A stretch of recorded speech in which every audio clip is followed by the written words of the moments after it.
ಅಂಕಲಗುಂಡಿ ಆಂಜನೇಯ ದೇವಸ್ಥಾನ ಬವಾರ್ ಹತ್ತಿರ ಒಣಬೆದ್ದೇಶ್ವರ ರಸ್ತೆ ಹತ್ತಿರ ಇರುವಂಥ ನಮ್ಮ ಆಂಜನೇಯ ದೇವಸ್ಥಾನದಲ್ಲಿ ನಮ್ಮ ಹೊಸ ಕಮಿಟಿ ಅವರು ಸೇರಿ ನಮ್ಮ ಅಧ್ಯಕ್ಷರ ನೇತೃತ್ವದಲ್ಲಿ ಮತ್ತು ಫಕೀರಪ್ಪ ತಾತನವರ ನೇತೃತ್ವದಲ್ಲಿ ಇವತ್ತು ಅನ್ನ ಸಂತರ್ಪಣೆ ಕಾರ್ಯಕ್ರಮವನ್ನು ಮಾಡಿದ್ದೀವಿ. ಎಲ್ಲ ಭಕ್ತಾದಿಗಳು ಈ ಪ್ರತಿ ಅಮಾವಾಸ್ಯೆಗೆ ಒಂದು ಸಲ ಕೂಡ ಇಲ್ಲಿ ಅನ್ನ ಸಂತರ್ಪಣೆ ವ್ಯವಸ್ಥೆಯನ್ನು ಕೂಡ ಮಾಡಿರ್ತಾರೆ.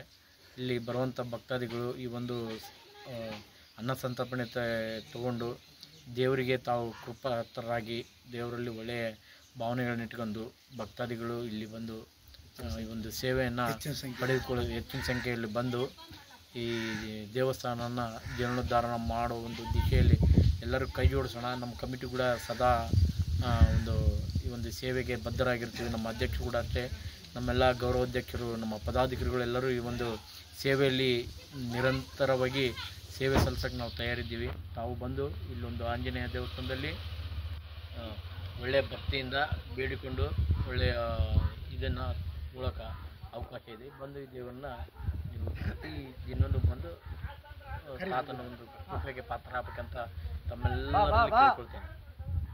ಬಸಪಟ್ಟಣ ಗ್ರಾಮದ ಈ ಆಂಜನೇಯ ಸ್ವಾಮಿ ದೇವಸ್ಥಾನದ ಪಾದಗಳಿಗೆ ನಮಸ್ಕರಿಸುತ್ತಾ ಹಾಗೂ ಇಲ್ಲಿ ನೆರೆದಿರ್ತಕ್ಕಂಥ ಕಮಿಟಿ ಸದಸ್ಯರೆಲ್ಲರಿಗೂ ವಂದಿಸುತ್ತಾ, ಈ ನವರಾತ್ರಿ ಅಂಗವಾಗಿ ಆಯುಧ ಪೂಜೆ ದಿನ ಹನುಮಪ್ಪನಿಗೆ ಪೂಜಾ ಪುನಸ್ಕಾರವನ್ನು ನೆರವೇರಿಸಿಕೊಂಡು ಈ ದಿನದ ಪ್ರಸಾದ ವ್ಯವಸ್ಥೆ ಕೂಡ ಮಾಡಿದ್ದಾರೆ.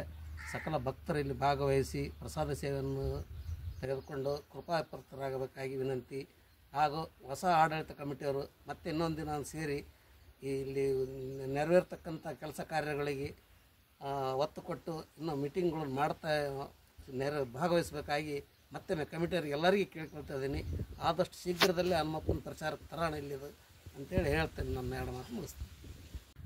ವಿಜಯದಶಮಿಯ ಒಂದು ಆಯುಧ ಪೂಜೆ ದಿವಸ ದೇವಸ್ಥಾನದಲ್ಲಿ ಪ್ರಸಾದ ವ್ಯವಸ್ಥೆಯನ್ನು ಹಂಚ್ಕೊಂಡಿದ್ದೀವಿ. ಹಾಗೆಯೇ ಹೊಸದಾಗಿ ರಚನೆಯಾದಂಥ ಒಂದು ಟ್ರಸ್ಟಿನ ಎಲ್ಲ ಪದಾಧಿಕಾರಿಗಳು ಇದರಲ್ಲಿ ಭಾಗವಹಿಸಬೇಕು. ಹಾಗೆ ಎಲ್ಲರಿಗೂ ನನ್ನ ದಸರಾ ಹಬ್ಬದ ಶುಭಾಶಯ ತಿಳಿಸ್ತೀನಿ.